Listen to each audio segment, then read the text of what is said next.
balingetan, kok kulon balinglon. Mlebu omah ki deres banget. Lah kula tekoke jare sing kon dhuwur lali dijawab. Ora kuwi masalahe. Lah masalahe apa? Lah bojomu kathok taun-taun ning gendeng angel mencopotane. Kowe iki nyopot anake kancane penak bae. Kowe nyopot anake bojone dhewe. Bojomu kan cepet katake. Lah piye, Mas? Wong nyatanipun kados pirane butine niku piye sing tanggung jawab. Nggih, nyatane ya apa-apa disembadani dhewe. Mas, pripun? Kodhok niku teng transit iku wis cemepak sate kambing tengkleng.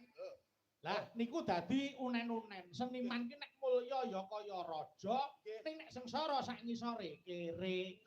Iki wae delem pasti bomul ya. Mulya tenan. Wah, bagus napit so bagong sing mangan. Pripun Mangan piye aku mubeng golek ikan lenge kare duduh tok. Lah lemu teko kewengen kok. Wis kewengen. Kamu dhisik bareng aku ya genak entuk tengkleng. Sing tamu sing kepareng rawuh. Apa? Nadyan udan. Nggih, Semangate sing mirsani. Proyektor kono ya kebak. alhamdulillah. Ono setengah kilo dagang. Komplit. Nggih no, ayo kudu ngono. Nek sing jenenge wayangan niku ekonomi kerakyatan wis kecekel. UMKM laku. Nggih, sing entuk rezeki ora mung dalang ya go sinden karo bintang tamu klebu para bakul-bakul ya entuk rezeki. Mula muga-muga nadyanto kaya ning kahanane para bakul-bakul pinaring ana laris dagangane kabeh. Amin. Iya, butine sing kurang komplit siji. Apa? Kurang nanggap kipas angin lho, Bu. Lah ngopo nanggap kipas angin iki? Lewer kabeh. Ngono ki gawa dhewe. Nggih. Ya. Nggih, mulai iki ujube lek-lekan Mas, katan. Iki ngaturke lakon sing jumbuh kalian kawontenan. Nggih. Nggih. Aku tak nyuwun tulung luwih dhisik. Kula nyuwun lagu yang bernapaskan agama Islam, kula nyuwun pepeling. Pepeling dipun bawani langkung rumiyin. Dibawani. Heeh, sing bawa sapa? Kula nyuwun tulung sing bawa Mas Petruk engko didum karo Mas Bagong.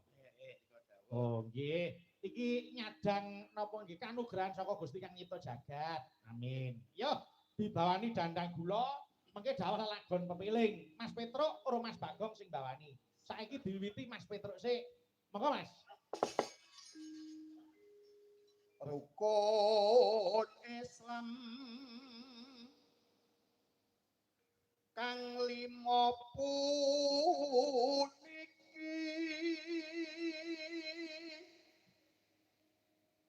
katindakno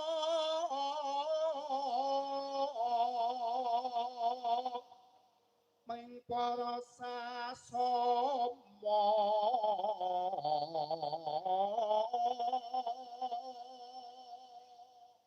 Nano aja padha ditinggalke.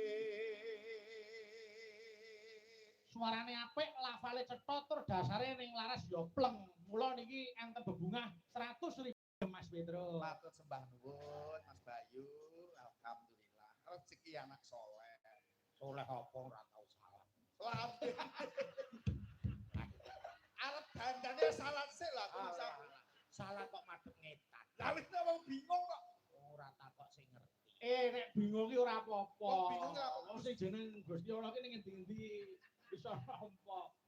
Tahu. Niki nek salat kan madhep ngidul. Nggih. Mas, lah niku ngidul lho. Napa nggih lalu diputer ngene. Kok nek salat kok puter.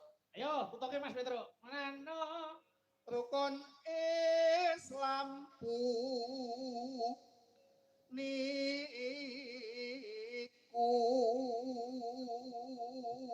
Hup, Bagong, ayo. Sahadate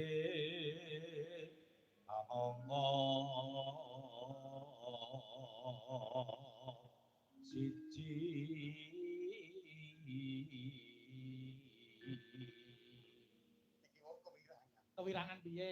Teng transit kan do jambatan ning jowo ngepet. Nggih. Nah, Kita gawe sakit nuju kopi apa susu rasa ceritake ngisi-ngisi.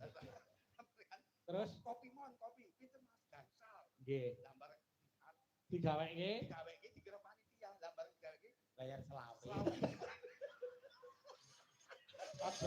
Aduh ngomong gitu. Wong pinah yo gak boleh enggak. Ngono kuwi